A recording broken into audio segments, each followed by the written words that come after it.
Hey guys, how you doing? Joe McCall here. This is the REI Secrets webinar series. Hope you're doing well. And I'm here every week to do these really simple REI Secret webinar series with you because I want to just show you kind of what's going on in this little brain here and help you figure out how to get more leads, do more deals, make more money. That's my whole goal, right? And I believe that there are three keys to success in this business: marketing, automation, and delegation. So my goal in this free content that I give to you here is to show you how my marketing tricks and tips and hacks and how I get more leads and how I analyze deals, how I make offers, so that you can take what I've done here and copy it and emulate it and do it yourself as well. So on today's video, I'm going to look at 3 deals that students have submitted to me to review. And I'm going to look at them and tell you what I think, tell you how I would offer differently, or what I would offer differently, how I would change it, and et cetera. So a few things first. If you want more information about how to work with me and how to submit deals to me to get me to review them, I want you to go to partnerwithjoe.net, partnerwithjoe.net. I have a 30-day class in there where I'm going to teach you the fastest, simplest way to a deal from beginning to end in 30 days or less. And it's just $7.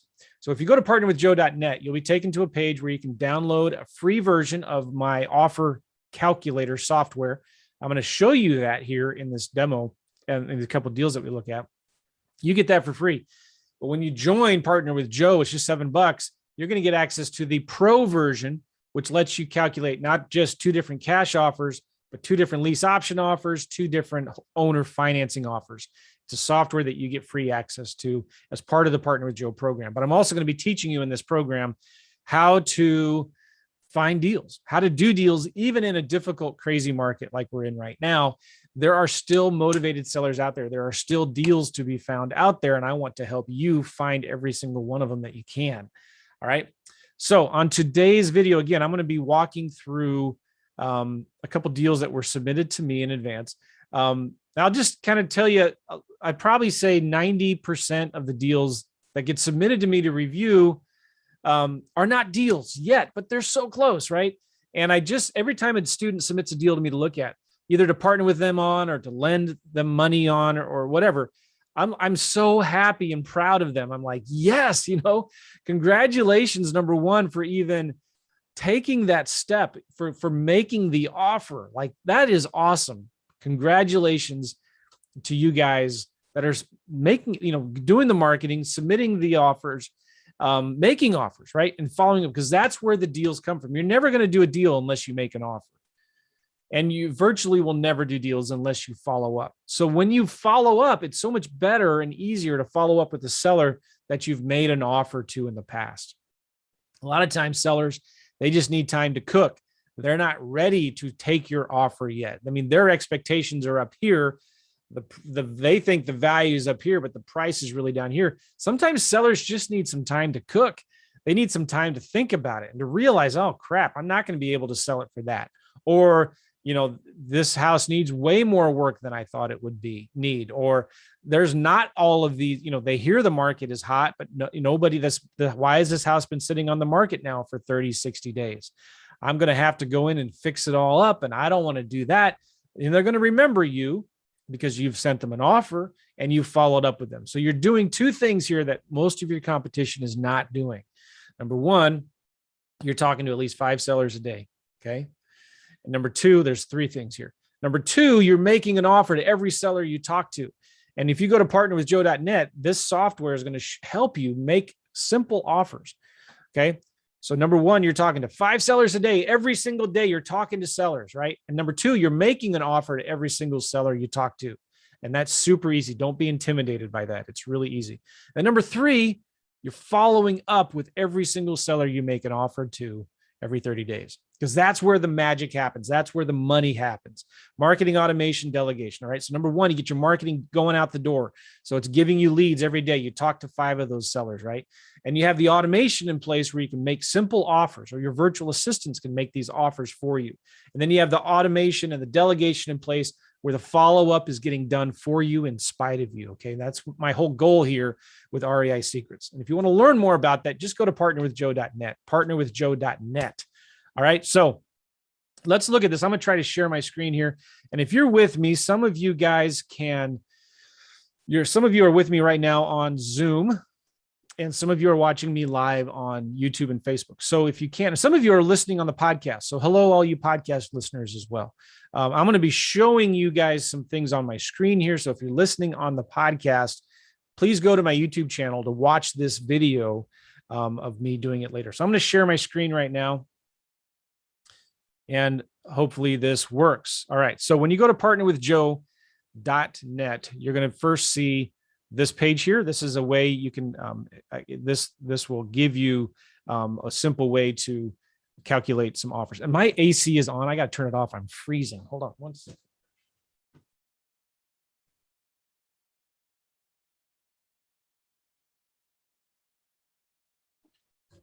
I think normally I'm not that hot, but you think I was in a freezer. This AC thermostat does not turn off. All right. Anyway, now when you get there, here is a when you opt in at partnerwithjoe.net, it takes you here, and it has a simple video that shows you how to use this. And if you scroll down here, this is the software. Okay. And this is the light version of the software. So you put your information in, you put the property information in, it helps you figure out the ARV of the property. And then you come up with it helps you come up with 2 different cash offers on the property. And we're going to be walking through that here. Okay. Now, the first deal that was submitted to me here, come on, Miles says, bring the heat, Joe. I'll bring the heat. Come on. All right. This was a deal that was just submitted to me. And the person that submitted it was, it seemed to me kind of excited because they got this probably at a really good deal. However, this is in a really rough area of St. Louis. All right. And if I zoom out, and if you're familiar at all with St. Louis, you'll see why here. I'm going to zoom out. All right. It is North City. This is like one of the worst areas of St. Louis. Really, really rough area. Now there is some regentrification going on here. It happens in pockets, but this is pretty rough. So I'm just going to show you on a map. First, let's look at a satellite view. And I always like looking at satellite views because it kind of tells you what's in the neighborhood. And if you're in the inner city and if you see a lot of vacant lots, well, there's something that's wrong. Now, there you can see there's some there's some new construction kind of going on here, right? If I zoom in, you can see maybe some townhomes that were just built. These are new construction townhomes, but look what also I'm seeing here. A lot of vacant lots, which means there was at one time properties here, but they've just been torn down. The cities are going in and kind of tearing things down. This is looks like a new development here where they're rebuilding some townhomes. That's good. All right. Let's see where this property is right here.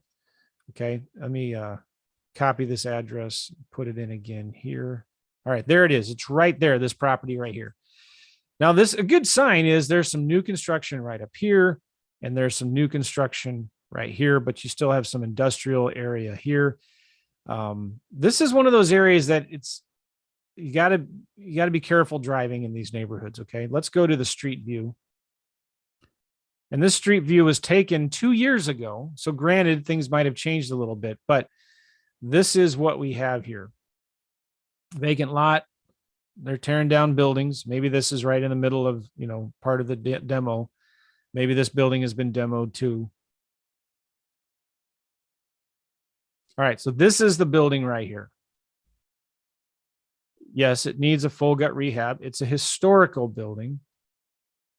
All right. Let's look down the street a little further here.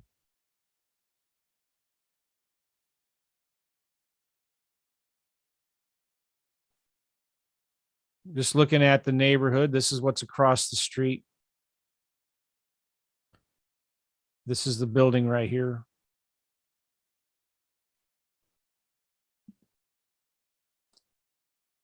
This might be a church. Let's scroll down the street a little bit more. Let's go to this main street. All right. So this, yeah.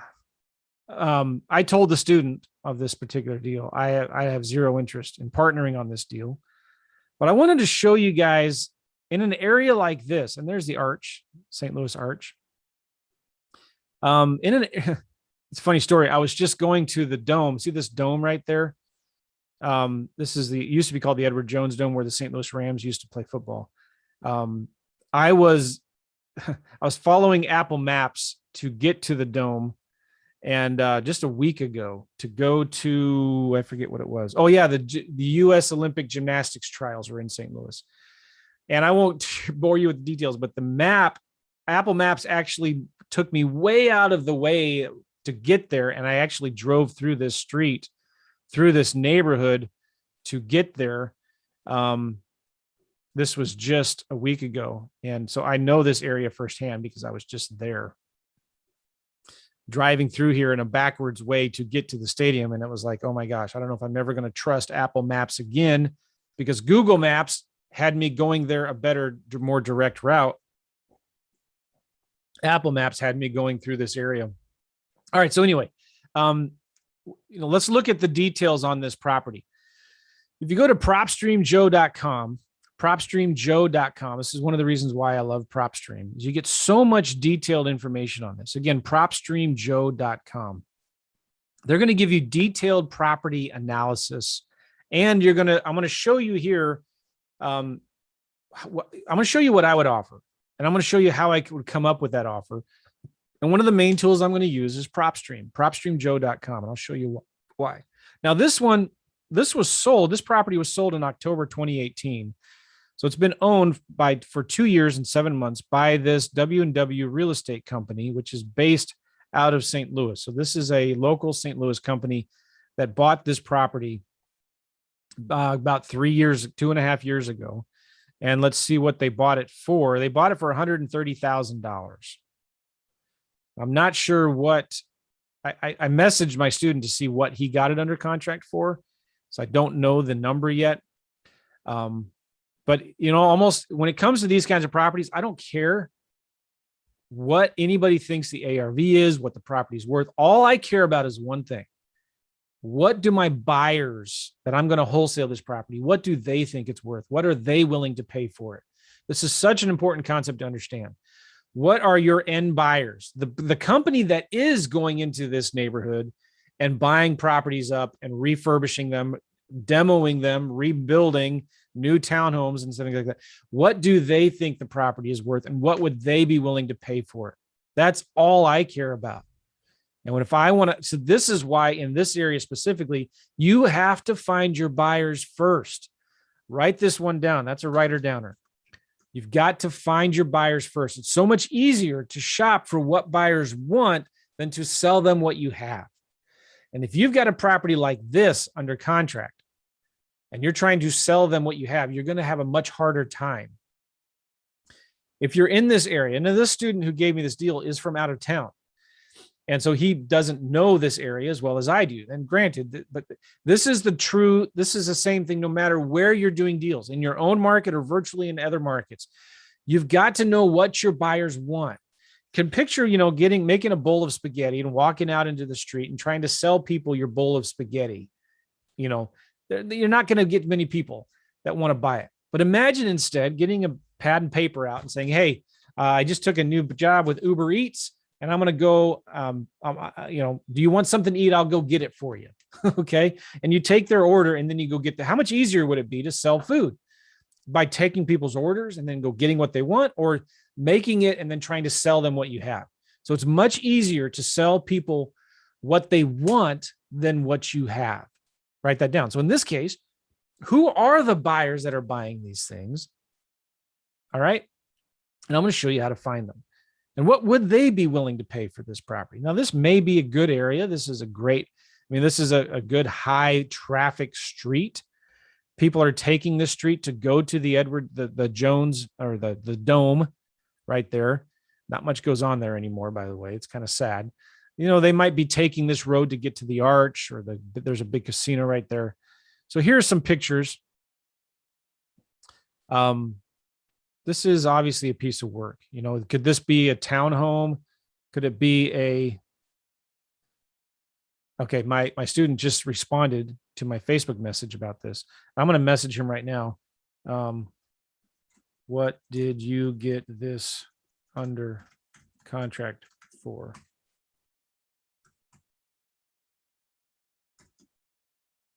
All right, we'll see. I don't know if he is on this webinar with me right now, but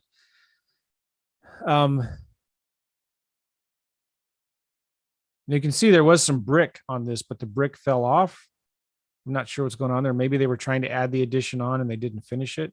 Here's some interior photos. I mean, this is a historic building. It's really cool. It'd be cool to know what this was originally. Maybe they were trying, looks like they were trying to do some rehab at one time, but whoever started the rehab didn't finish it.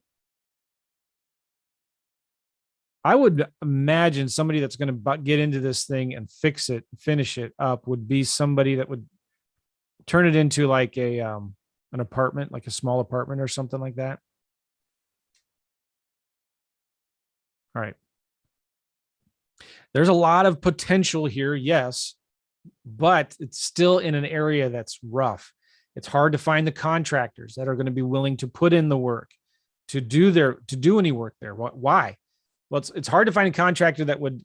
A contractor comes with lots of tools, and are you going to have? It's hard to find a contractor that's willing to bring their tools there and keep them there overnight, and not want to go through the hassle of leaving with all their tools every day. All right. So anyway,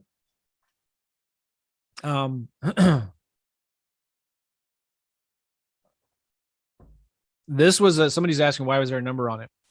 This was a property they bought it for 2.5 years ago for $130,000.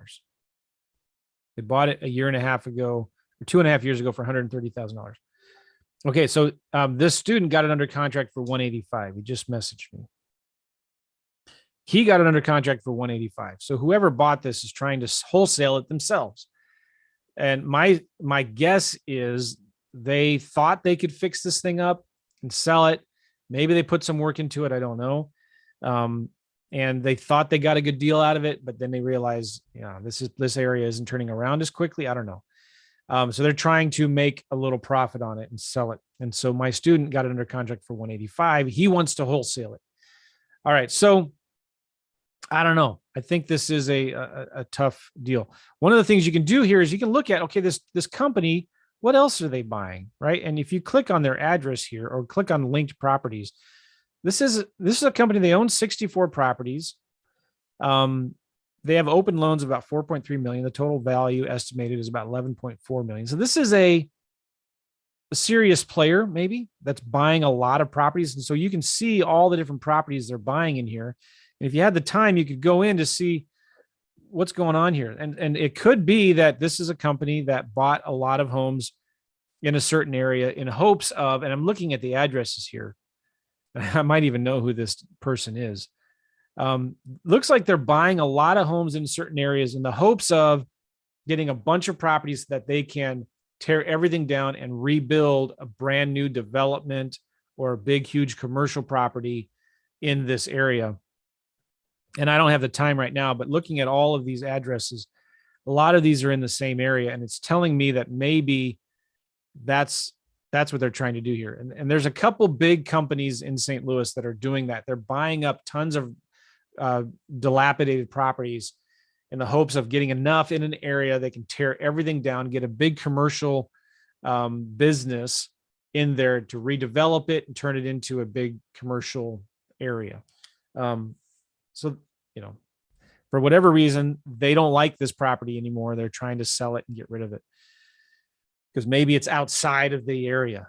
I don't know. All right. So one of the things that you can do is I want to know who are the buyers that are actually buying properties right now in this zip code 63106.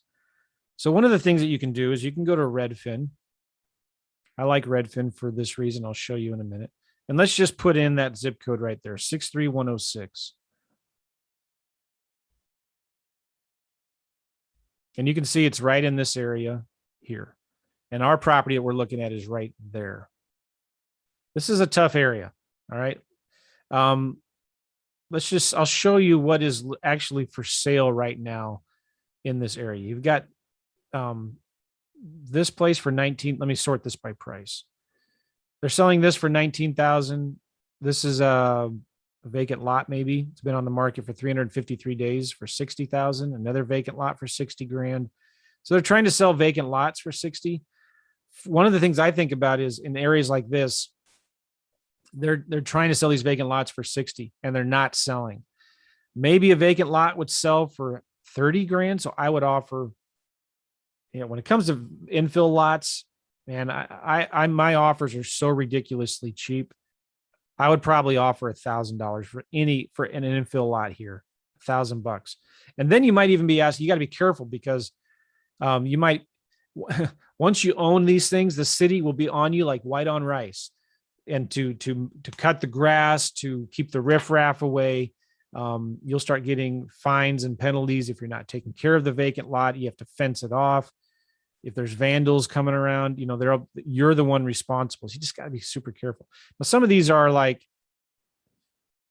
units, like condo units, right? All right, so there's not much for sale right now. Now let's go here to. And it's not because it's super competitive. It's just not a good area. Let's look here. Let's turn for sale off and sold on in the last year. Let's see what is sold inside that area. Apply filters. Again, not much, but I want to show you something here. This thing right here sold for 7 grand. Right? Let's click on view details. All right. Beautiful property. Somebody bought it for 7 grand. 2 months ago. Look at this.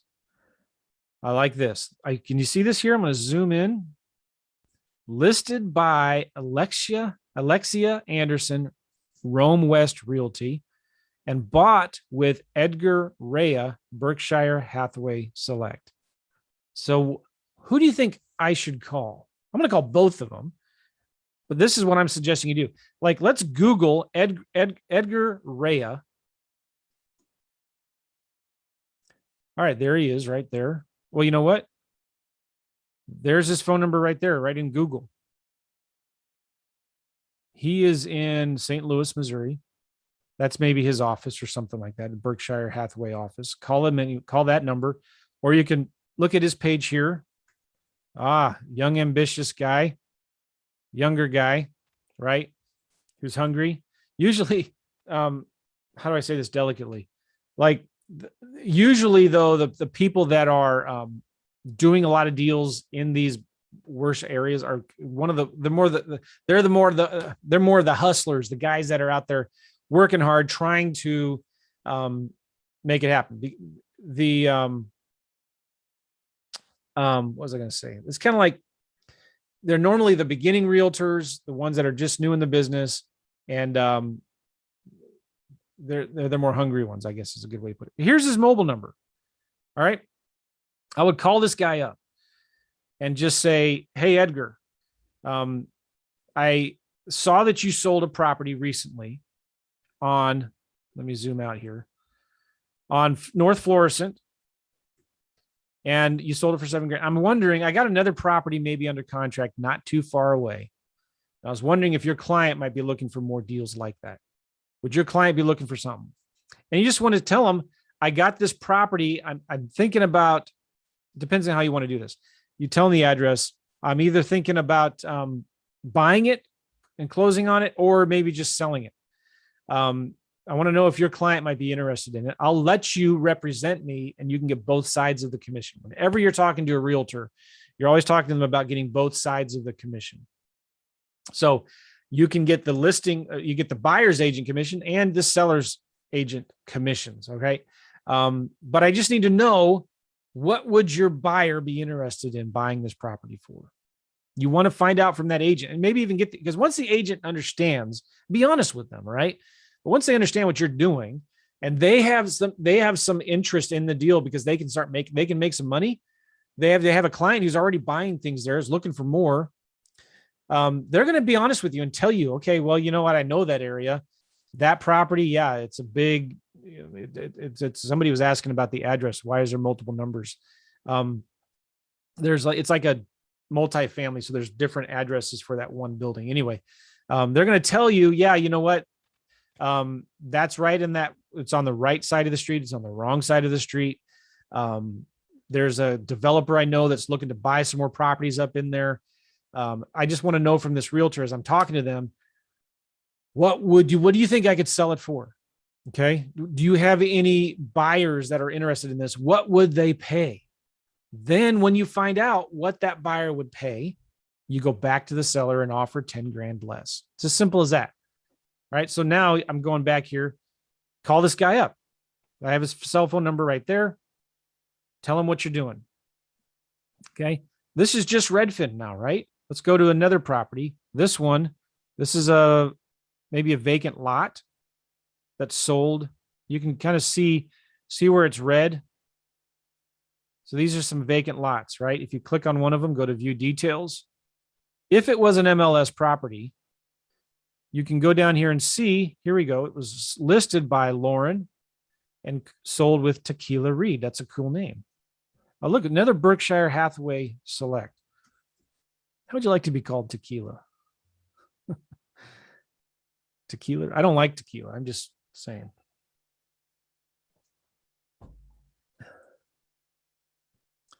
All right. That does not look like a phone number. So just do different. Here we go. This is from the stlrealtors.com. This is their local real estate commission. You can pull up realtors here.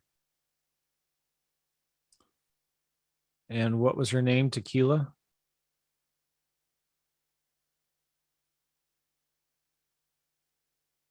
Well, anyway, she's on here somewhere. Just find her. Okay. Or contact the office. The other thing is you might want to contact the listing agent as well, Lauren Haskins, and just ask her, hey, do you have any other clients that were maybe interested in buying that one property that might be looking for something else? Because even though it's a tear down, you could easily maybe tear this property down. Same thing with this one here. You see, look, these properties were on the market for a long time. It takes a special buyer that wants to buy these things.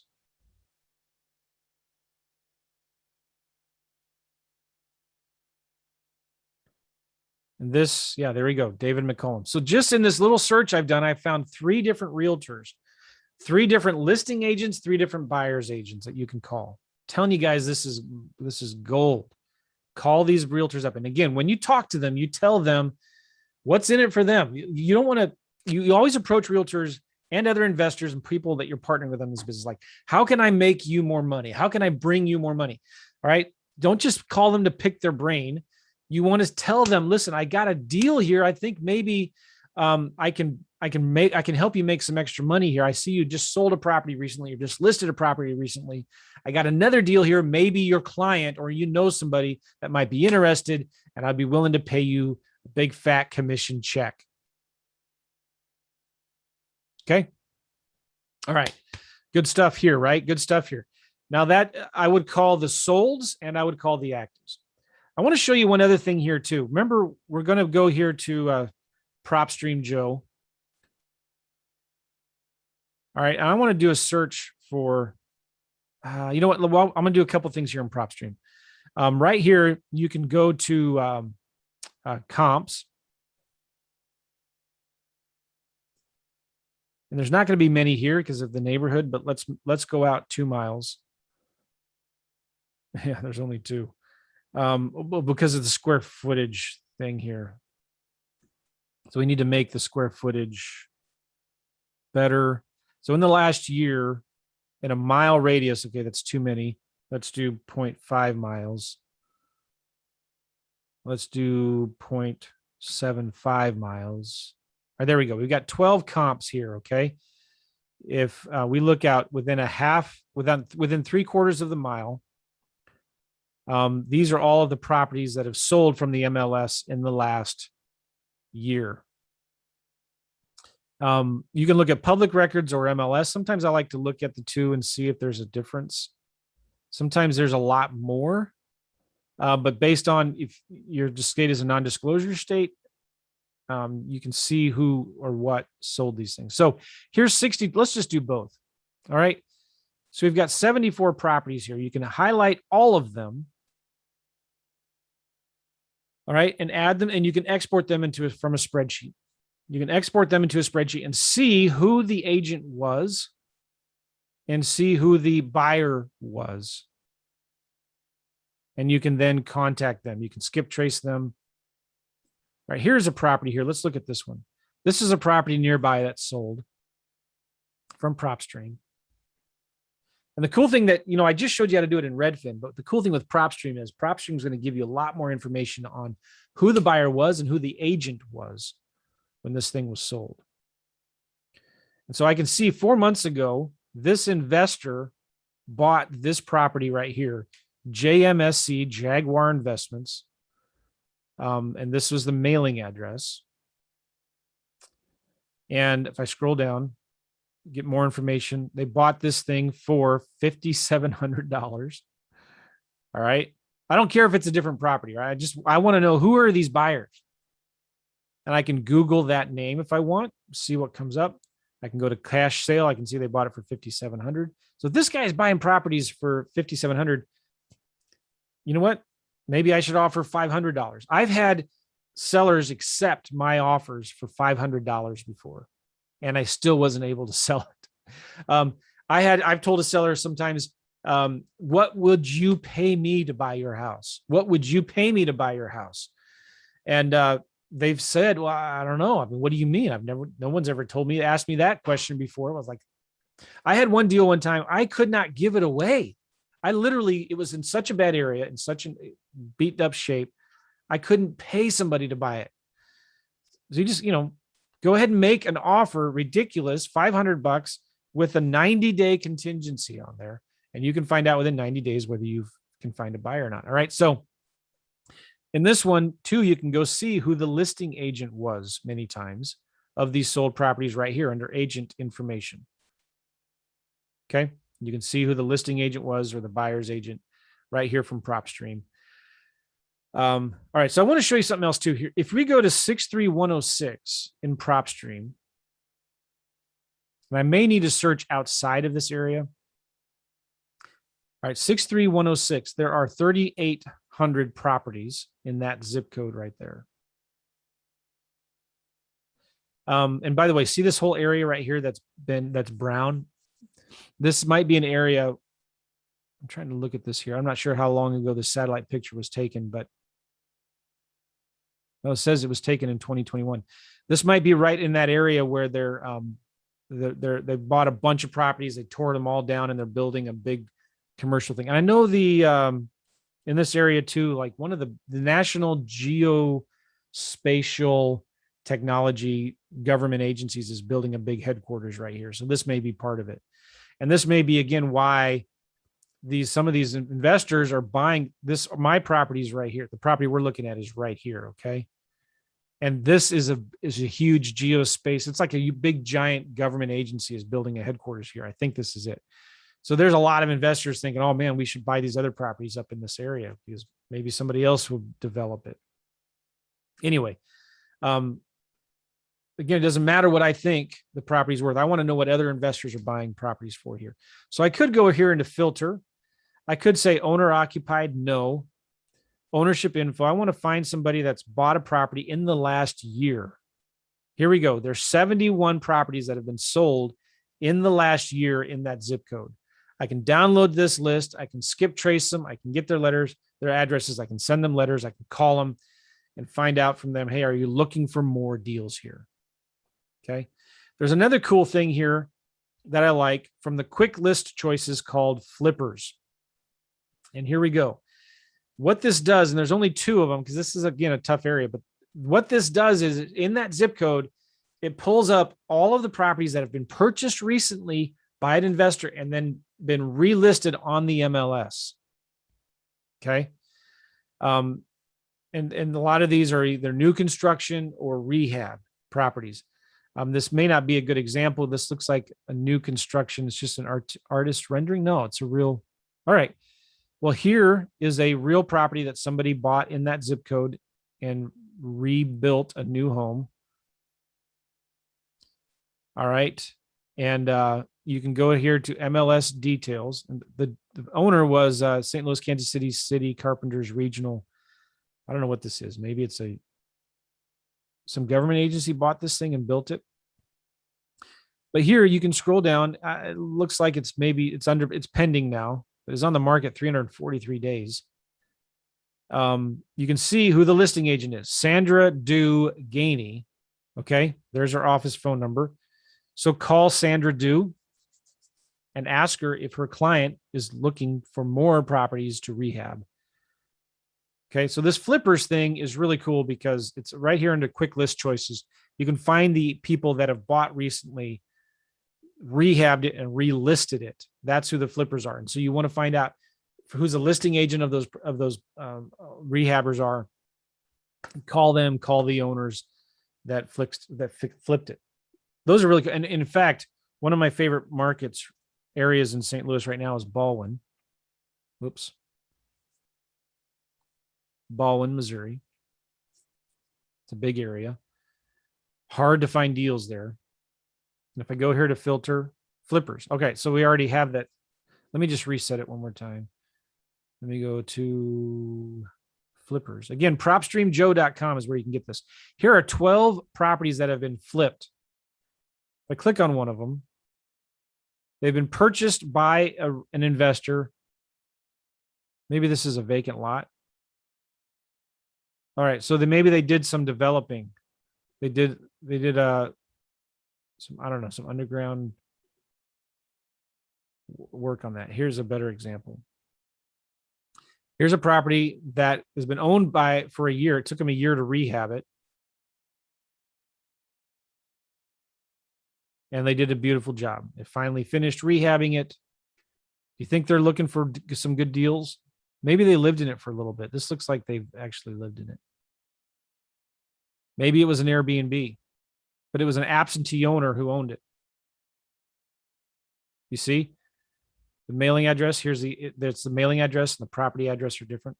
All right. So anyway, you get my point, what I'm saying there. Let me just summarize this all up.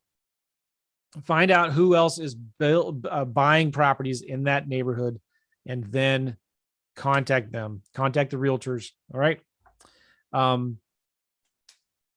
If they tell you, because the student got it under contract for $185.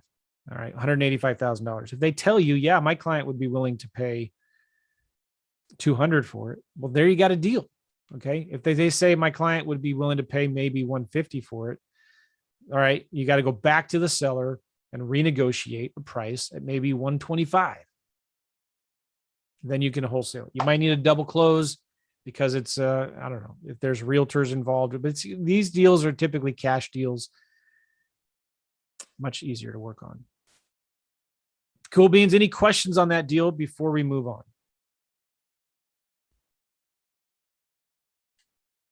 Victor's got a good question here on that property. What about looking at the land across the street and its value? So you could I kind of did that already. Looking at PropStream, I looked at who bought anything, vacant land and properties and buildings. Do you want to find who are the investors who bought the vacant land? Whether it's a vacant lot or a building, you want to contact all of those people that bought.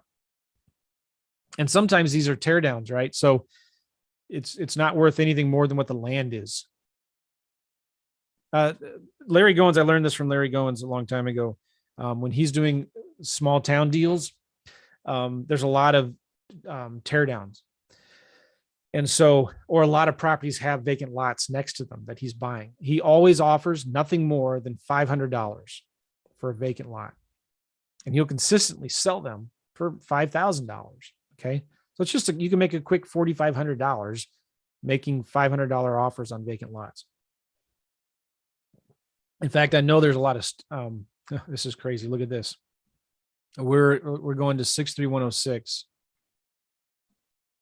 63106. I know people that go into these zip codes. Let me reset this filter. All right, there's 3,800 properties here in the zip code.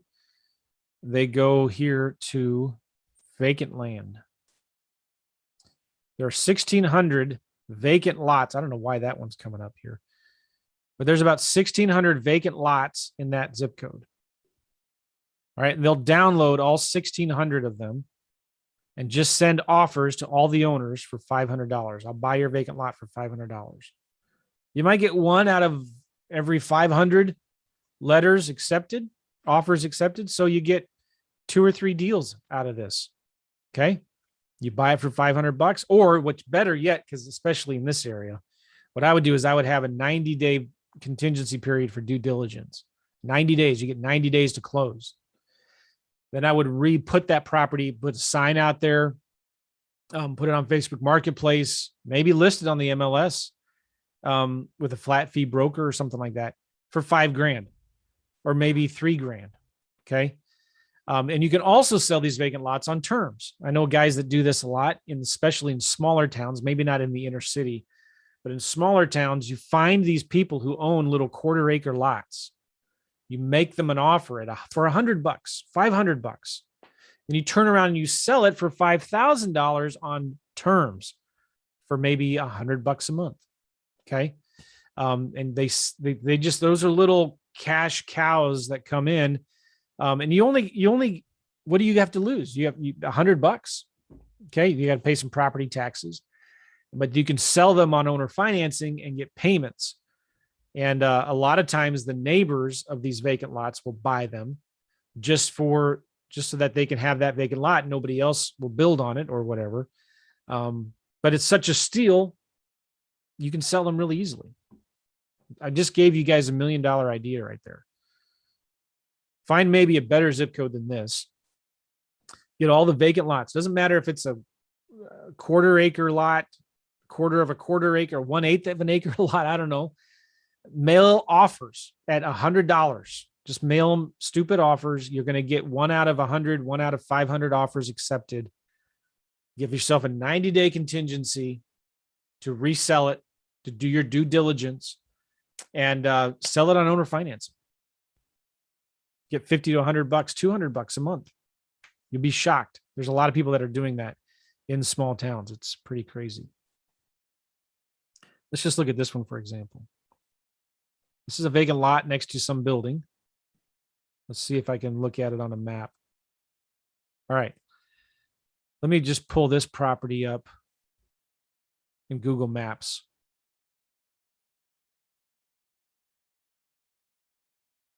Let's look at satellite. Oh, look at this. It's right next to this thing. Yeah, National Geospatial. It's a new government building. All right. Look at that. It's a vacant lot right there. If I look at Street View,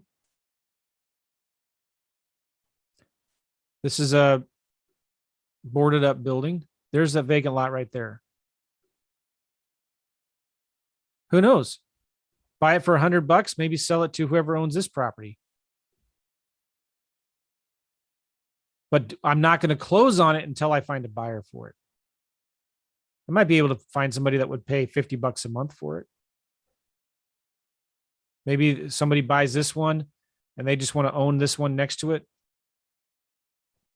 Again, this is a rough area. I mean, this buying infill lots in the hood may not be a good strategy, but it's like right next to this area that there are. See, there's some new construction there. Okay. All right. Real quick, somebody else submitted a deal to me. I just want to talk about this one here. This is a house in Panama City, Florida, and it's a for sale by owner, and they are listing it for $241,000, but it's been on the market for 128 days. Now, people ask all the time, well, the market, there are no deals out there. The market is white hot. Well, if it is, and all you need to do is stick a sign in the yard and you get multiple offers above asking price, why are there still properties like this that have been on the market for about 4 months that haven't sold yet? They're asking too much. They're asking too much. So I had a student who, bless her heart, just taking massive action, maybe didn't go through all of the modules, but just started making offers like she's supposed to do, right? Well, what she did is she would go in and find the ARV of these houses and make offers at 90% of ARV. And so she figured the ARV of this house was, I don't know, maybe 240. Multiply that by 90% and made a cash offer on this property for 225. Now, let me ask you a question. Was that a good deal? It's listed right now as a FSBO for 242. She made an offer for 225. Is that a good deal? If you're watching me now on YouTube's or Facebook, is that a good deal? I'm looking at my YouTube comments to see if I see any here.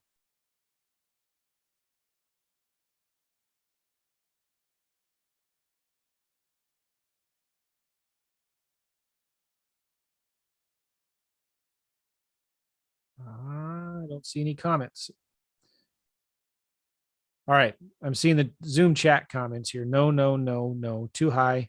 Retail. No. Nope. Only if the market is up. No spread. It's a little tight. What does she want to do with it? She wants to wholesale it.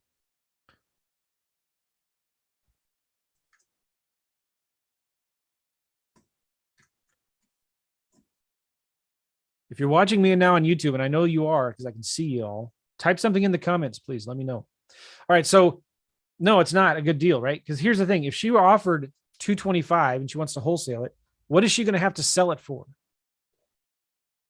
Thank you, Scott. Scott, I can't pronounce your last name on YouTube. How you doing, Scott? Thanks for commenting. All right. If she buys it for 225, she's going to have to sell it for 235, right? Do you think she's going to be able to sell a deal that's only $6,000, $6 or $7,000 less than what is currently listed for? No, she's not. Now, what should she offer on this deal? Okay. Looking at this, it doesn't need much work. The cabinets are outdated. The kitchen, though, is in great shape. This is definitely rent ready. This is probably a retail buyer, right? This is a retail market. There are some buyers out there that would be willing to buy this thing. It's just overpriced right now. And the seller, probably not very motivated, right? They're probably not super motivated because they don't want to list it with an agent. Now let's just look this property up in propstreamjoe.com.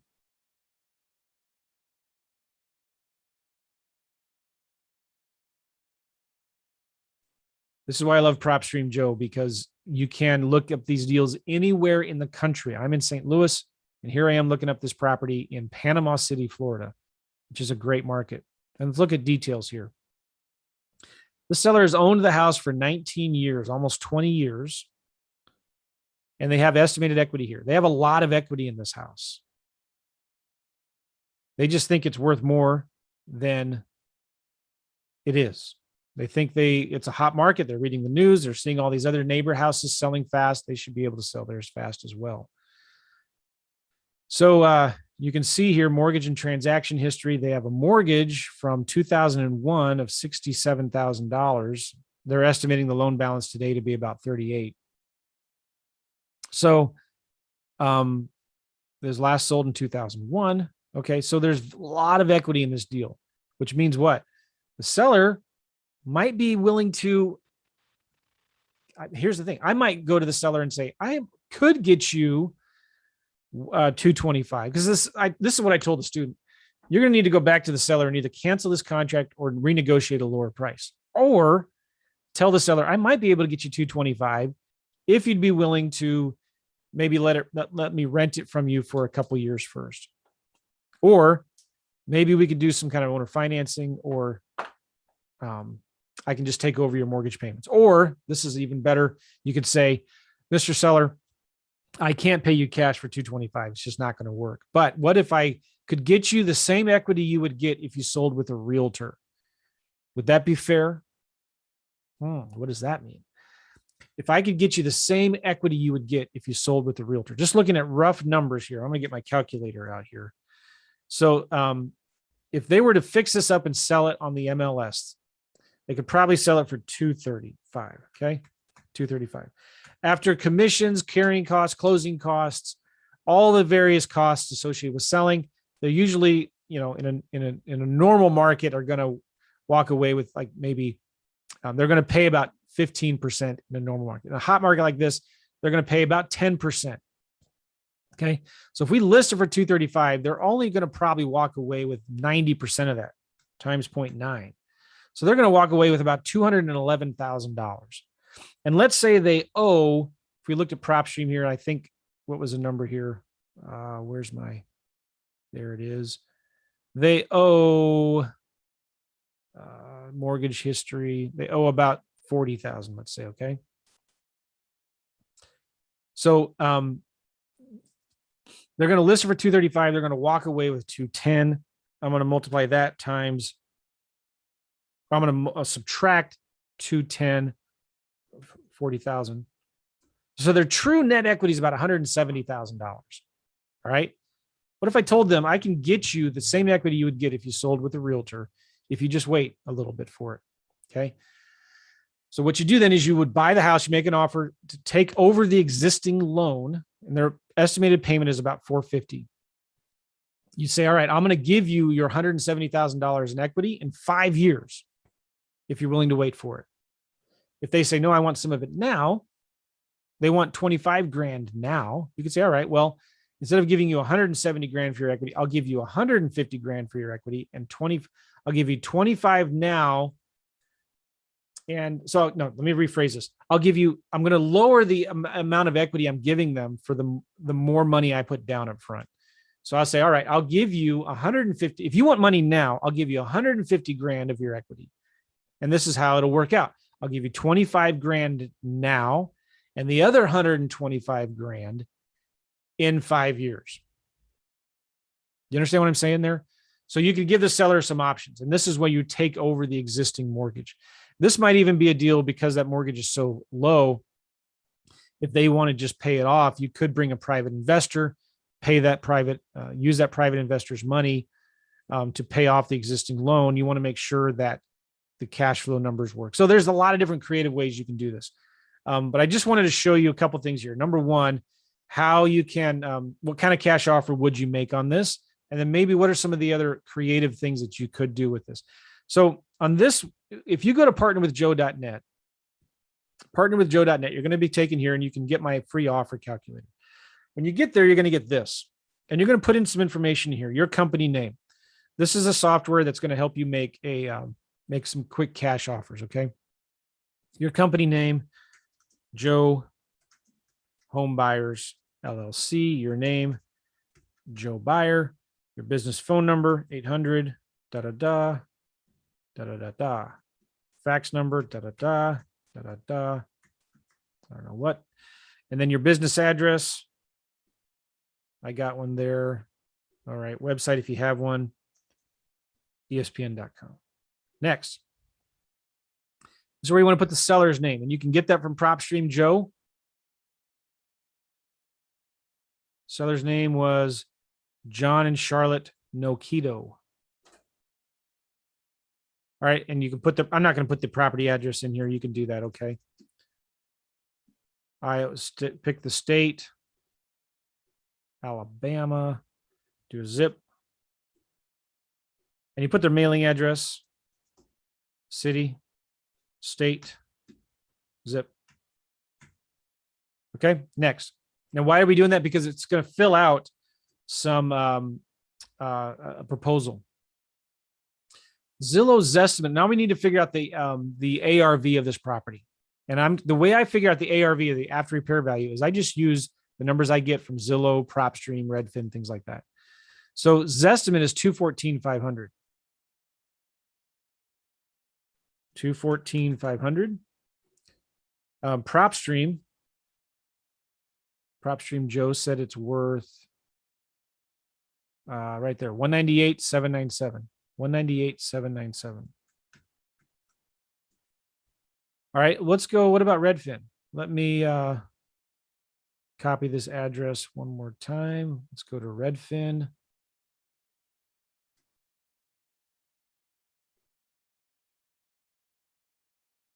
So it's not in Panama City.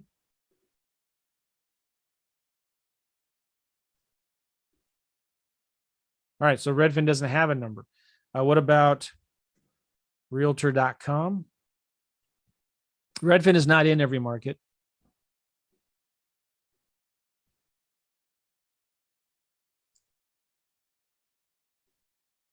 Let's see what Realtor.com gives it a value. Sometimes it does, sometimes it doesn't. Sometimes it makes it hard to find. All right, so they're estimating a value of 201,000.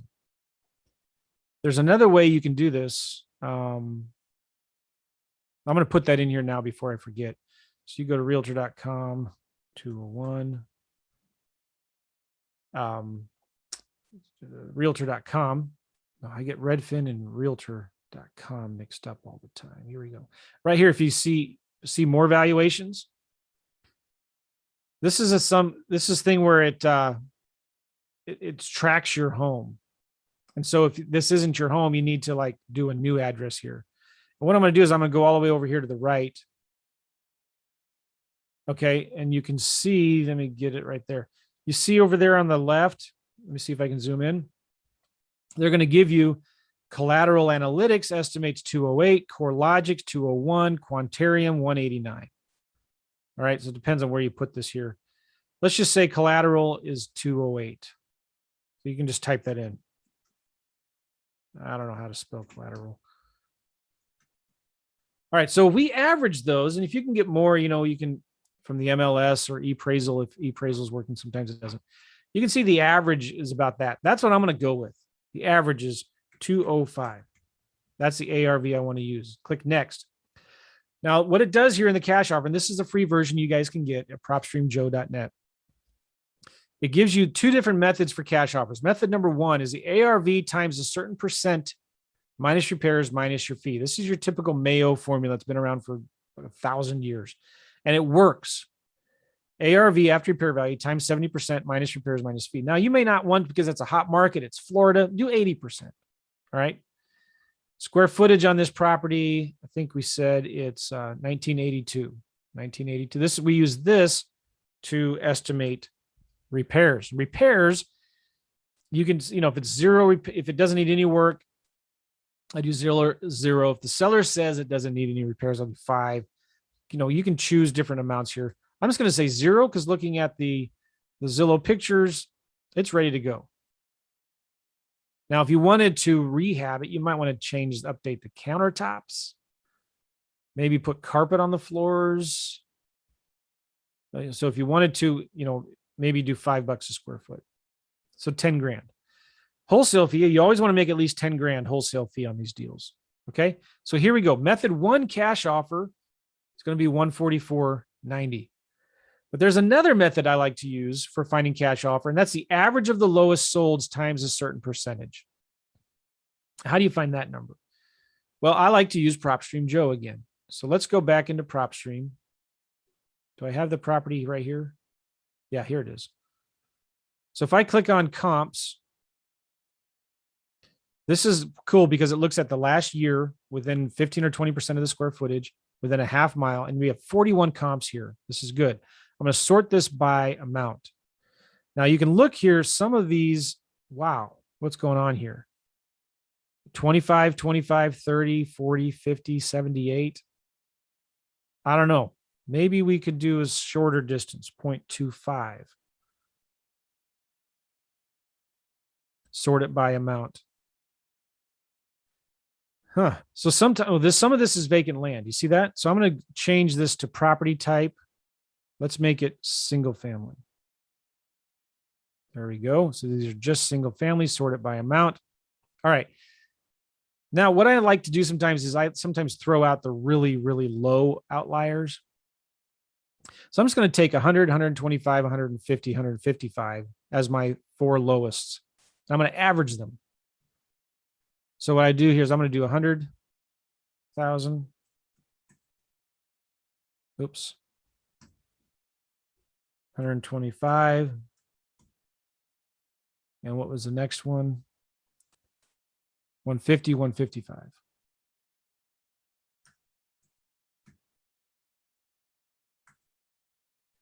That's going to give me an average of a 132. And here you can do now a discount. Usually it's 80%, but this is like, if the house needs a lot of rehab, that's when you do about 80%. If it doesn't need any rehab, I'm maybe higher at 90%. Okay. And you can always, this is just an estimated calculation. This is just the offer that's going to get your foot in the door. So now I have two different cash offers, 144 and 119. Now, what do you want to use? Well, I don't know. Let's look to see real quickly, what are other similar properties listed for in this area? So if I make an offer for 144, I'm going to add 10 grand I'm going to sell it for 154. If I offer 119, I'm going to sell it for 129. So what does my competition look like? To do that, I'm just going to go here to Redfin. And that I did a search for that house. In fact, let me do a search one more time. I'll show you what I'm talking about because this is important to understand. I'm going to go to Zillow right here.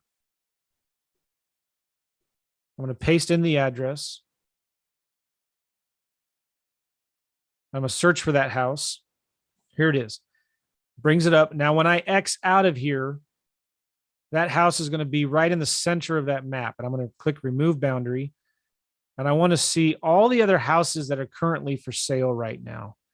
I'm going to take this and sort it by low to high. Here's my competition. Here's a new construction for 150. This one's for sale for 185. And I don't care too much about the square footage on this. I mean, maybe this one is 900. But this just shows you like, oh my gosh, this thing here is listed for 199. Like if I'm going to sell my property for, and she's trying to sell it, what I forget what it was, 250 or whatever. But look at these houses that your competitors, your buyers are looking at. You could go in here and filter by beds and baths. You could say, all right, only give me 3+ bedrooms. You could say, only show me the houses that are bigger than 1,500 square feet. Here you go. There's some FSBOs here as well. Why would they want to buy your house for 250 when they can buy this one? It's a pre-foreclosure for 240. This one for 240. That's the one we're looking at. All right. So I'm looking at this thinking, all right, if I offer 144, can I sell it for 154? I don't know. Look, I can buy this one for 150. Maybe. Yeah, I feel good about that, right? Look at other listings. These are FSBOs.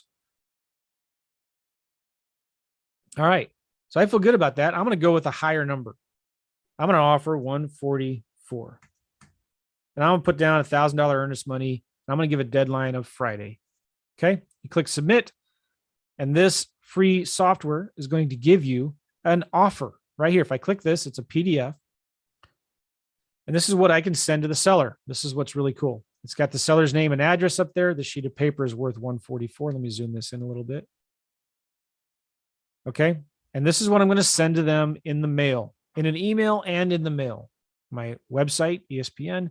Page 2 is my one-page contract. Page 3 is this. Here are the benefits you'll experience when you sell your house to us. Everyone else, read the fine print. Who knows if they're going to close? Be careful. Watch out. And then if you sell your property, there's 2 ways. Determine the price, prepare the home, advertise, wait for an offer, advertise, wait for an offer, show the property, wait for an offer, negotiate a sales price, make the repairs, prepare all the contracts, coordinate and follow up, or sell your house to us, get a check at closing. Okay. So real quick, you can now take this. If you're using FreedomSoft Joe, my signature edition, you can save this PDF to your computer, put it into FreedomSoft, send it in the physical mail to the seller, email it to the seller, text it to the seller. Now, then you set up a task to follow up with that seller in 30 days. Chances of them accepting this, let's be honest, 144 is slim to none because right now they're asking 250 for it or whatever, right? But I don't care. I'm going to send them an offer anyway.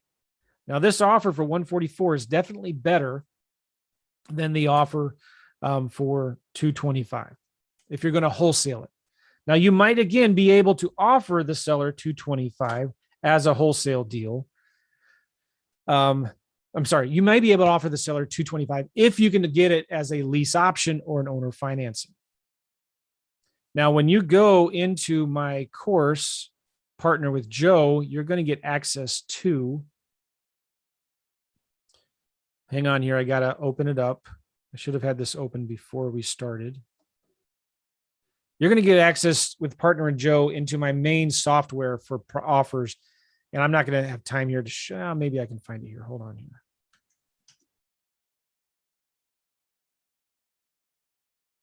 Come on, baby. Here we go.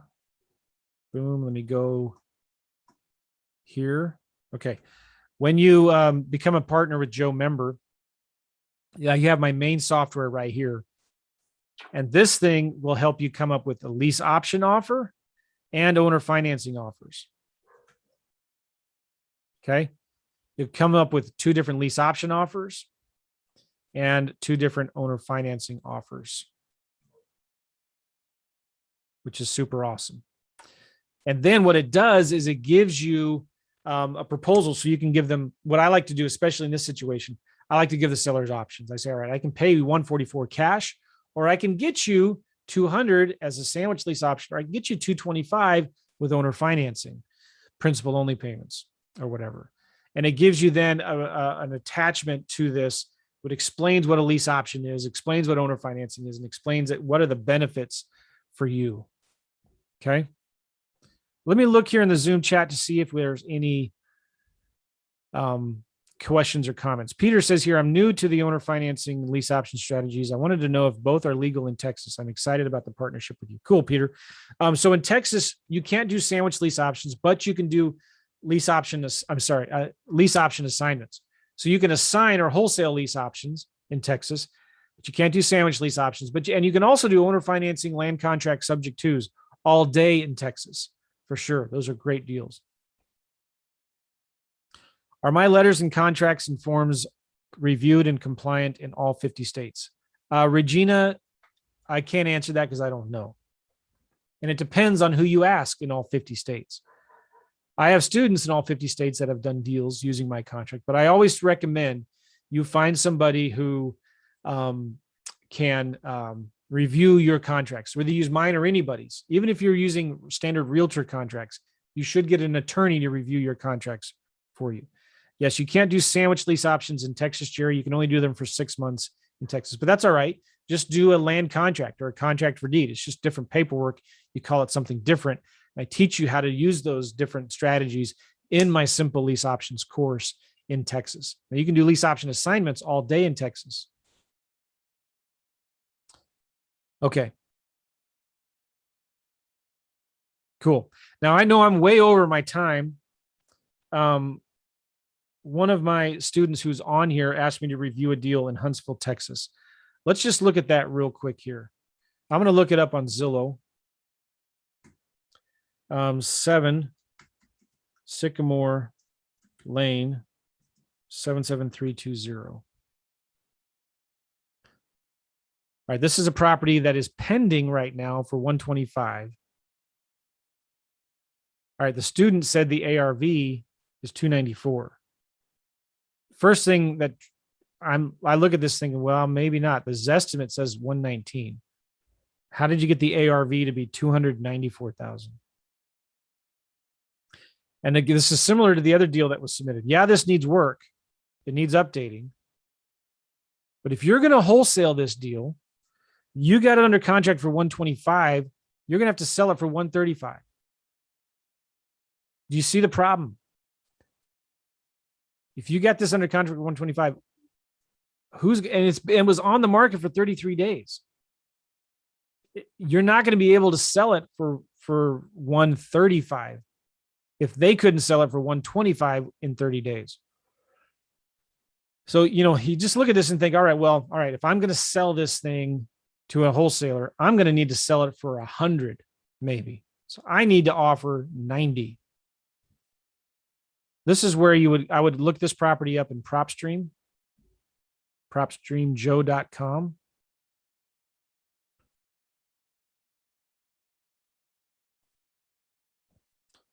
I'm going to look at comps here. I'm going to go to details. They say the value here is about 170. So I don't know, something happened with the ARV. I don't know what's going on. Maybe there's multiple properties on there or something. But that property, just looking here, they're estimating 170. what there's no length of ownership there, but I'd look at comps here. Let's look at both MLS and public record. Now, because sometimes it's public record, it's non-disclosure, you're going to see some estimates. Maybe we need to go out further. Let's do 1 mile.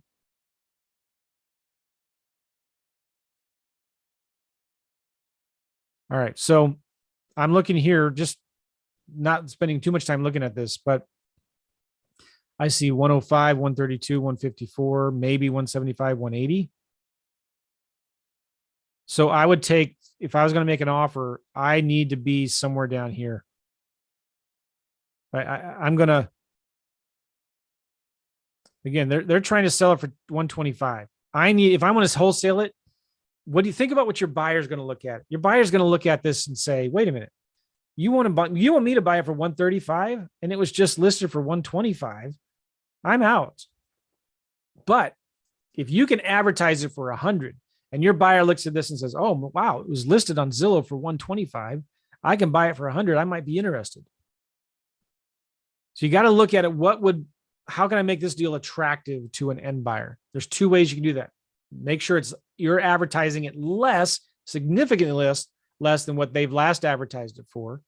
Or number 2, you can offer it with terms. Okay, so if you were to give this seller, you could say, listen, I'll buy it from you for 115 with principal only payments of $500 a month. Then you can turn around and sell it. You can just sell your contract maybe for 10 grand. You see what I'm saying? So get it on terms.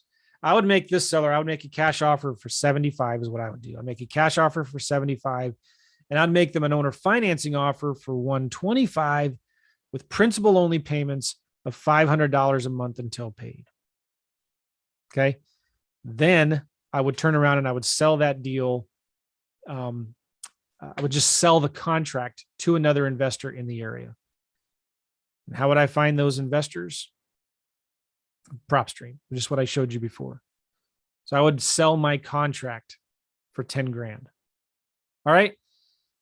So, wow. I went way longer than I had hoped, but I hope this was helpful for you guys. What are some of those of you that are watching me right now on YouTube and Zoom, what were some of your big takeaways?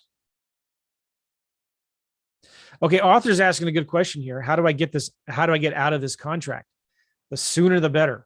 And this is normal, guys. First of all, when I said this at the very beginning, those of you guys, you're making offers, you're going to make mistakes, but that's okay. It's okay to make mistakes. Okay. Don't beat yourself up for making bad offers. Pat yourself on the back. You're doing what only 5% of investors do. Like, it's sad. I've sold thousands of courses. Okay. Only 5% ever take any action on this stuff. You're one of those action takers. So congratulations, number one, for even making offers. That's okay. I'm glad you made a bad offer. It's better than not making any offers. So congratulations for making offers, number one. All right. Number two, you got to fix this as soon as possible. So you got to go back to the seller and say, listen, I always blame it on the numbers. I blame it on the numbers. I blame it on one of 3 R's: the resale value, the repairs, on the rental values. You can just say, listen, I reviewed this with my financial partners. I reviewed this with my lender, my partner, my mentor. Okay. And I reviewed this and the numbers aren't going to work. The ARV, the retail value is not as high as I thought it was. The repairs, I underestimated the repairs. It needs more repairs than I thought I did. And the rents, it doesn't rent for as high as I thought it would. You got to blame it on the numbers, put it in writing, just send them a letter and cancel the contract. Okay. As long as you're within the contingency, it's not a problem. Not a problem at all. But if you're past that inspection contingency, you might have a little problem on your hands. But the sooner the better. This is why it's so important. As soon as you get that property under contract, you need to start calling other wholesalers and other buyers, other investors in that neighborhood who have bought properties recently or who are actively doing deals, and find out from them, hey, I think I got a deal. You want to partner with me on it? Here's another great tip. Write this one down. As soon as you get a deal under contract, you should be calling local hard money lenders. Okay.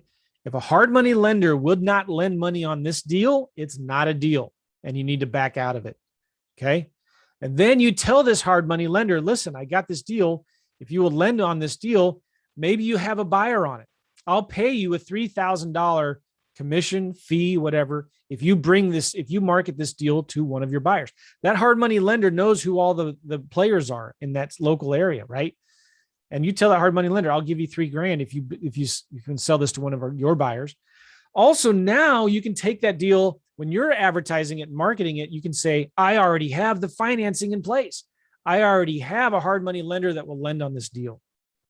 So hard money lenders are huge players on your teams. You've got to find the local hard money lenders, not the big national ones. They don't have a clue what they're doing. Find the local hard money lender because they have the buyers and they can help you wholesale that deal. Okay, Paul is asking a question about FreedomSoft and my automated offer software. The automated offer software is completely different than FreedomSoft. You're going to get the automated offer software inside the membership site. If you have a problem finding that, you don't know where it is, send an email to support@joemccall.com, support@joemccall.com, but they're completely separate, Paula. Jim, one of the best things you do is share the actual closes you use while negotiating. This gets us to a fair, reasonable price and not overpaying. Thanks, Joe. You're welcome. Thanks for using the property I submitted as an example in Panama City. Oh, hey, Jesse, you're welcome. Mario, quickly, Joe, getting back to cash buyers. At what price would we negotiate with a realtor, providing they connect us with their cash buyers? Mario, what price do you negotiate with the realtor?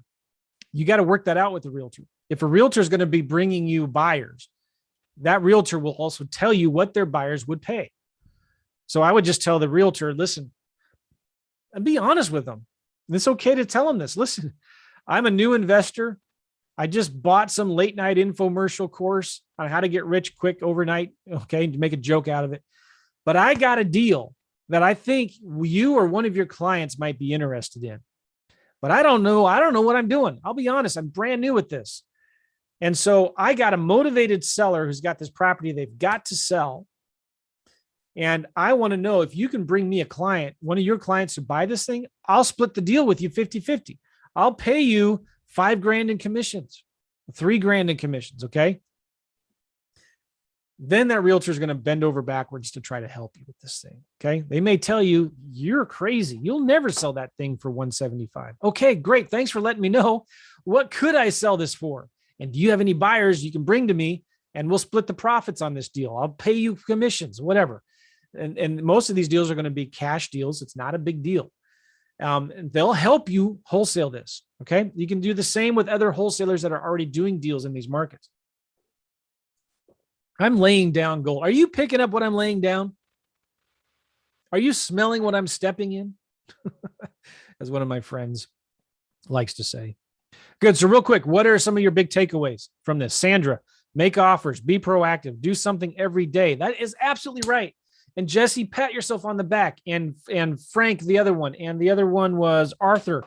I just showed you your deals. Pat yourself on the back. You guys are doing it, man. You're making offers. That's how you do deals. Doing deals, work backwards. You want to make money, you got to do deals. If you want to do deals, you got to follow up. If you want to follow up, you got to make offers. If you want to make offers, you got to talk to sellers. If you want to talk to sellers, you got to do marketing. We're not in the real estate investing business. We're in the marketing business. You got to do marketing every single day, guys. Talk to 5 sellers every single day. Make offers every single day. Follow up with your sellers. Guys, 90% of your deals are going to come from follow-up. So make offers to the sellers. Even if they're stupid, dumb offers and you make a mistake, that's okay. It's okay. Just keep on, go back to the seller, renegotiate, cancel the contract, but keep on following up. Okay. I've seen this over and over again. The seller says, they must really want my house if they keep on following up with me. Or they're talking to a neighbor and that neighbor wants to sell their property. And they're like, you know what? This guy keeps on bugging me and keeps on sending me letters and emails and texts. You should contact him. He might want to buy your house. Happens all the time, guys. Okay. Oh, I don't want to sell this house anymore, but I got this house might want to sell. So follow up, guys. The deals come from the follow up. Anybody that's struggling, I always ask them one or two questions. Number one, how many offers have you made in the last month? All right. How much marketing have you done? How much follow-up have you done with your leads that you got 120 leads in your database? When is the last time you followed up with them? The follow-up can be an email, a text, a postcard, a letter. That's where the deals are. And I can pretty quickly pinpoint what the problem is by asking those questions. If you're struggling, ask yourself this question: how many offers have I made in the last week? How much follow-up have I done? If you don't have any old leads to follow up with, find another investor that has some old leads and follow up with them. Georgia, I like the real examples. Don't offer too much just because the market is hot, right? Donna, know your buyers first. Very, very good. Regina, this is very useful. Opportunity to see your process, your thinking, options you consider under different circumstances. Awesome. Joe, quick question. How should I estimate the rehab cost on a brick home with major fire damage? All right, Harry, easy. Easy. Find somebody that's already doing rehabs in Cincinnati and ask them. Okay. Remember I showed you in PropStream how to find flippers? Find the realtors, find the buyers who just flipped a property there and ask them. General rule of thumb, by the way, if it's a complete rehab, $30 a square foot. Okay. Depending on where you are, but that's a general rule of thumb. $25 to $35 a square foot. Okay. For full gut rehab. It might be more, might be less, depending on the neighborhood and the type of rehab you want to do, but that's going to get you ballpark. Okay. I'm seeing a lot of questions here about rehabs. Let me show you guys something real quick here, and then I'm going to end, because this is why one of the big reasons why I love FreedomSoft so much. Okay. I'm going to share my screen with you here. This is my FreedomSoft account. My son has been helping me with some land deals, and we need to start sending some slide broadcasts for follow-up. But look at this. This is some follow-up texts that are ready to send out. And these are texts saying, hey, Brenda, James, you should receive an offer in the mail in the next day or two for your property. Okay. We send offers in the mail, and we send them text reminders to look for the offers. Got 29 texts here to send because we sent 29 offers in the last few days. So I'm going to do this in order for the way and how FreedomSoft stays compliant. It's not sending just like as a robot these texts. You have to manually click send SMS. So now these sellers are getting a text that we just sent them an offer in the mail for their property, and they should look out for it. And sometimes they'll respond back, I never got it. So then we text it to them and email it to them. All right. So let's look real quick at an example deal. I'm just going to do a new lead demo, and the address. This is my UPS store. All right. They have this thing right here called Rehab Estimator, and I love this. Start a new estimate. This thing will get you within 10 to 15% of the actual rehab costs. Okay, you can give this a name, demo test. And you can say, all right, let's say this is a ranch, and it's a 1,750 square foot ranch. And the finished square feet, 1,750. Basement, it's on a slab. Let's say it's got a 750 square foot basement. And it's a 3-bedroom, 1.5 bath, 1-car garage. Roof, that needs some repair. Contingency, let's do 10% contingency. Total beater, yep, it's a total beater. Okay. Now here, property after repairs. We're not adding any new square footage. We're not adding any bedrooms. We're not adding any baths, still 1.5. The garage is still have a 1-car garage. And the finished quality, now we're going to do average. If I was going to do a full luxury rehab, that's where you'd pick that. And now you pick which market it's in. Let's just pick Indianapolis. That'll adjust for housing market rehab costs, create estimates. Boom, just like that. We've got a rental grade rehab and a fix and flip rehab. Okay, and if I scroll down, for rental grade rehab, it's about $25, $25,000. For retail fix and flip, about $52,000. So remember my calculator, I said about $30 a square foot. So we got 52,790 divided by 1750. That's about $30 a square foot right there. Okay. And so this is really cool because this will get you, this is really, really scary accurate. I'm telling you, I've talked to contractors, rehabbers that look at this and they're like, this is amazing. This is really good. Now you might spend $1,000 in light fixtures, but you might only spend $2,000 in flooring. So these things go up and down, but these are just rough estimates that are going to get you really close to accurate rehab estimates. For rental grade, 25 grand. For fix and flip, 52. Now you can attach these and print this as a flyer when you're advertising the property. I don't know if you can see this, but it creates this attachment. Okay. You can then save this to attachments. So what that does is right here, if I click on attachments, in a minute, it'll attach that thing I just did to here. Let me refresh my screen. It takes a minute. There it is. There's the estimate for repair. So when you're sending this out to your buyers, you can actually send this to them. Cool. But this rehab estimator, by the way, really, really cool and helpful. The deal analyzer is also really helpful and awesome for fix and flip. And again, guys, this is freedomsoftjoe.com. So you put in the information of what you purchased this for, the amount that you've purchased it, financed it, fix up costs, closing costs, property taxes, insurance, miscellaneous holding costs, your first loan, second loan, if you're financing it with a hard money lender or whatever, how much you sell it for, and your estimated profit. So let's say on this house, we bought it on the July 26th. We buy it for $100,000. We financed it. We're going to put 50 grand in it for rehab.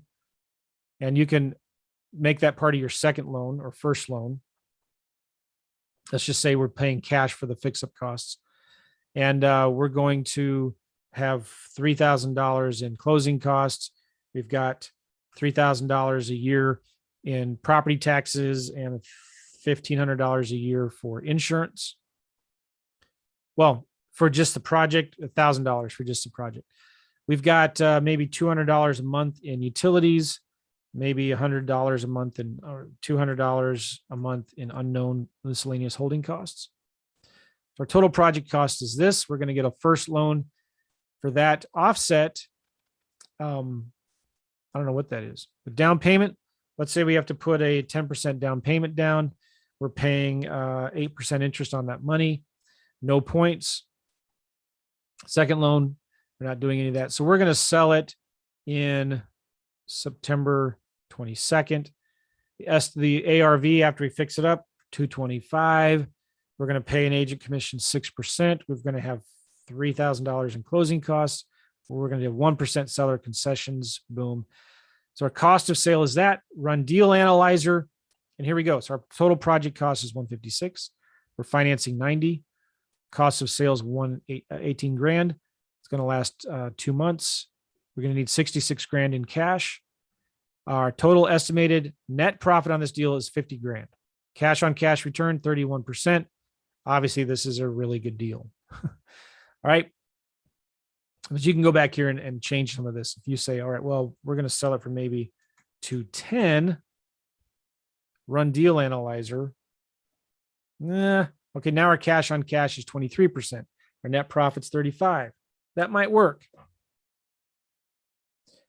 You can also do analyzer settings. This is cool. I don't know if you can see this right now, but you can change what's going to be red, yellow, or green based on your net profit, your cash on cash, or your annual ROI. Yeah, it looks like you can see it there. Okay. Now you can save this to your attachments.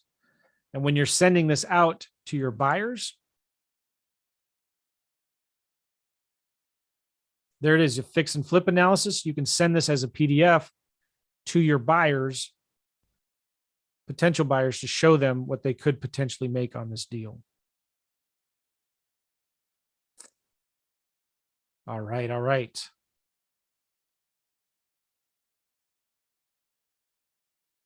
Malcolm's got a good common question here. When I'm giving sellers options, do I give them all the options at once or just one at a time? It depends. So if the seller's motivated and I'm on the phone with them and they want to sell, I'm just going to give them one offer at a time. If they're like not motivated, if it's a cold lead, they're like, no, I don't want to sell it, or no, you're out of your mind. F you, they're mad or whatever. I'm going to send them all three options in the mail. So I always send my offers in the physical mail after I talk to the seller. Okay. So I like to send the three options after I've talked to them on the phone. If I'm talking to them and they're like, yeah, I might want to sell, but they're not super motivated. It just kind of depends on the conversation, right? But generally, if they're motivated, I'm going to send them one offer at a time, the first one that I want. If I know there's equity and I know they need their cash and they need to close now, I'm not going to send them a lease option offer. I'm going to send them a cash offer, and I'm going to walk through them with that over the phone.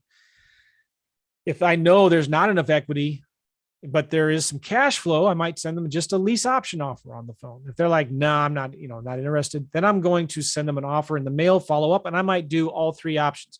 I'm going to do the cash offer knowing that they're not going to take that, but it positions my lease option offers that much better. I might do all three. So every single deal is different.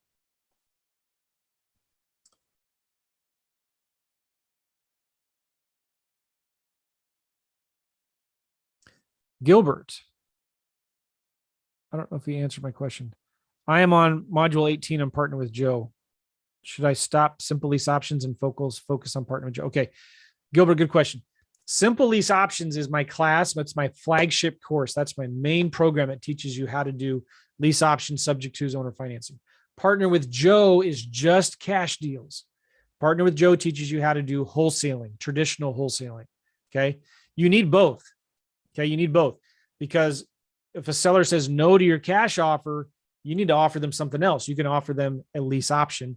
And that's what the simple lease options course is going to teach you how to do. Make sense?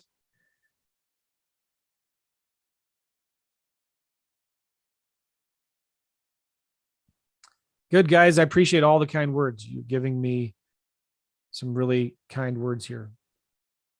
And good. Thank you, Harry. One more question. Jerry's asked this twice here. What's the difference between a sandwich lease option and a normal lease option? In my mind, they're the same. Now, in my mind, there's three different types of options. Just a straight up option is, I'm going to give you an option and I have the 90 days to buy your house at this price. That's a straight up normal option. There's no lease involved. You have 90 days to either exercise your option or forget it. And then there's a sandwich lease option where you're going to stay in the middle. You're going to buy it from the seller and rent it from the seller at this certain price, and you have 5 years. Then you're going to turn around and put a tenant buyer in it who's going to buy it from you at a higher price, lease it from you at a higher lease, and you're going to stay in the middle. You're going to get cash now, cash flow, cash later. That's a sandwich lease option. You're staying in the middle. Your average profit on one of those is going to be 30, 50 grand over 3 to 5 years. Then there's the lease option assignment, or the wholesaling lease option. And this is where you get it under a lease option with the tenant buyer, and then you turn around and you sell that lease option agreement to a tenant buyer. I'm sorry, did I say that right? You get it under contract with the seller to lease option it from the seller at a certain price. And then you just turn around and you sell that contract to a tenant buyer for a $5,000 assignment fee, and you're done and out of the deal. Make sense? All right, guys, I appreciate you all. If you have some questions about lease options and how do they do those, how do you do lease options? I have a master class that you can go watch right now at sloclass.com. SLO as in S, as in Sam, as in simple, LO, lease option, class.com. sloclass.com. Go check that out. If you want to learn how to do cash deals, go to partnerwithjoe.net. Partnerwithjoe.net. And I'm out of here. Appreciate you guys. Hope you got some good value out of this. Let me know what you think. If you're watching this on YouTube, please subscribe to my YouTube channel.